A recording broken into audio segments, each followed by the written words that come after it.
който всъщност доведе до цялата история. Дока се опита с ръка да удари Тони Костадинов от Пирин и след това вие гледайте дали му удари глава или не. Мисля си, че повторенията са доста добри. Заседанието на апелативната комисия приключи. Знаете повода за това заседание, жалбата на професионален футболен клуб Литекс. Бяха изслушани след специална молба да се явят пред апелативната комисия съдийския наблюдател на този матч Павел Георгиев, делегата Петю Дончев и секретаря на дисциплинарната комисия Неделчо.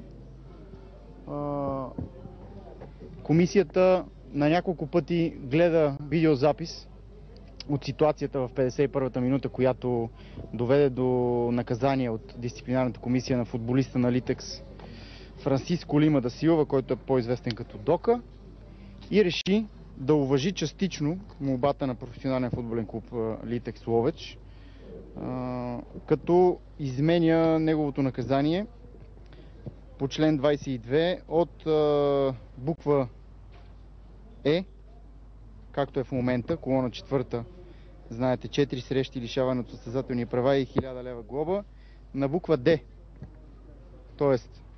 удар или опит за удар с глава на състезател при спряна игра,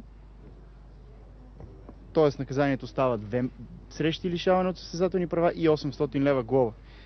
При взимането на това решение комисията взе предвид, освен разгледания внимателно видеозапис, от който изобщо не става категорично ясно, че има удар в главата на футболиста Костадинов от Пирин, поведението на длъжностните лица на този матч, включително и на лекарския екип на Пирин, който изобщо не влиза на терена, не се намесва по никакъв начин, за да окаже медицинска помощ на въпросния състезател, който става и си продължава матча без никакъв проблем. Нещо повече, на заседанието на дисциплинарната комисия не е представено от футболен клуб Пирин никакво свидетелство медицинско за някакви последствия от този удар на футболиста на Литекс. Също така трябва да се отбележи, че делегата на този матч не е описал в доклада въпросния инцидент в 51-та минута. Същото важи и за страничните съдии и особено един от тях, единият помощник на Николай Йорданов, който не сигнализира по никакъв начин главния съдия за удар с глава на Док. Общо взето това е. Ако имате въпроси, заповядайте. Искаш да кажеш, че никой не е видял удар, защото той ясно се вижда на видео.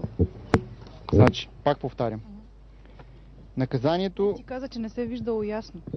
Не се вижда ясно дали има наистина удар. Повече от ясно се вижда. Вижда се. Добре, вие го виждате, комисията не го вижда. Гледат го внимателно. Има опит за удар. Дали наистина има съприкосновение, аз лично смятам, а и вие предполагам сте разумни хора и ще се съгласите, че на базата на един видеозапис, когато един човек удари с глава в главата друг човек, би трябвало да има някакви последствия. Не сте ли съгласни с това нещо? Съм съгласен, разбира се. Какво трябва да му е щупен носа, да му е изкривено ченето? Няма никъде в тази дисциплинарния правилник, че трябва да има последствия, че трябва да влиза лекар и така нататък. Няма такова нещо. Съгласен съм. В дисциплинарния правилник много ясно е описано. Удар или опит за удар с глава на състезател. Само че когато удара е в главата са 4 мача, ето там никъде не се... В буква Е много ясно е написано, че става дума за удар в главата. Когато удар е в главата са 4 мача. Ама тук имаме удар или опит за удар с глава. Много е просто. Само че в главата. Ако беше удара като на Матераци, като на Зидан в Матераци, тогава ще даде 2 мача. Но тъй като тук удара е като на Дока, наглият Дока... Моля? За съжаление Зидан се отказва. Няма как да имаме подобно нещо. Господин Ботев, председателя, дали ще каже някой? Не, няма да каже. Това е. Бързо се събрахте по принцип, по-бавно се събира тази комисия. Има 7-дневен срок. Тъй като има доста натрупано напрежение по този случай, доста интерпретации, виждаме, че се очакваше комисията да вземе по-бързо решение, затова беше решено комисията да се събере максимално бързо и да излезе с решение, за да няма повече спекулации по това въпрос. От Литекс, след като наказаха Дока за 4 мача, казаха, че БФС обслужа интереси на Левски и ЦСКА. Сега какво ще кажат от Левски и ЦСКА? Може би ответен удар ще има оттам. Мога да да, за съжаление всеки има право на коментари. Аз това, което видях от заседанието е, че никакви интереси не се обслужват. Членовете на апелативната комисия се опитаха да вземат решение на базата на нормативните документи, на това, което се вижда от видеозапис. За съжаление, пак подчертавам, има един много неприятен момент и то е, че точно тая гледна точка, от която може много ясно да се види дали наистина има удар в главата на Антон Костадинов, липсва в видеозаписа. Има камера, която е отпред и камера, която е отзад.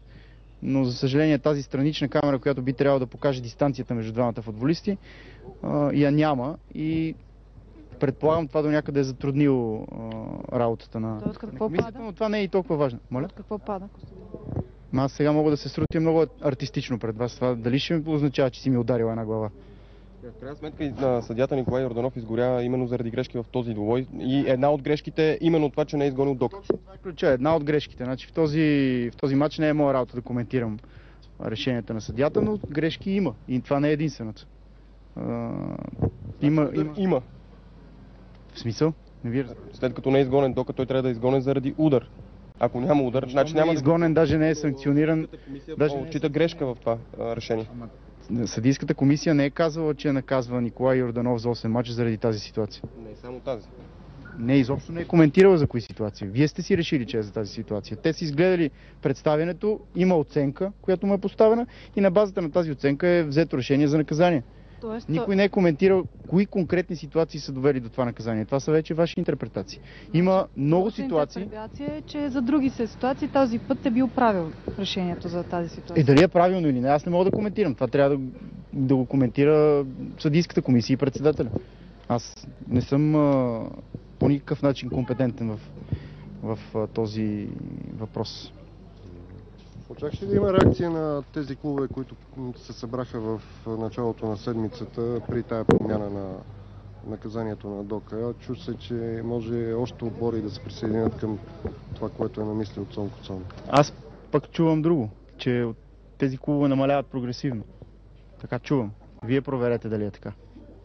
Същото така, това вече го гарантирам. Не знам за други клубове, освен всъщност, между другото, кмета на Каварна по документи няма нищо общо с Калиакра.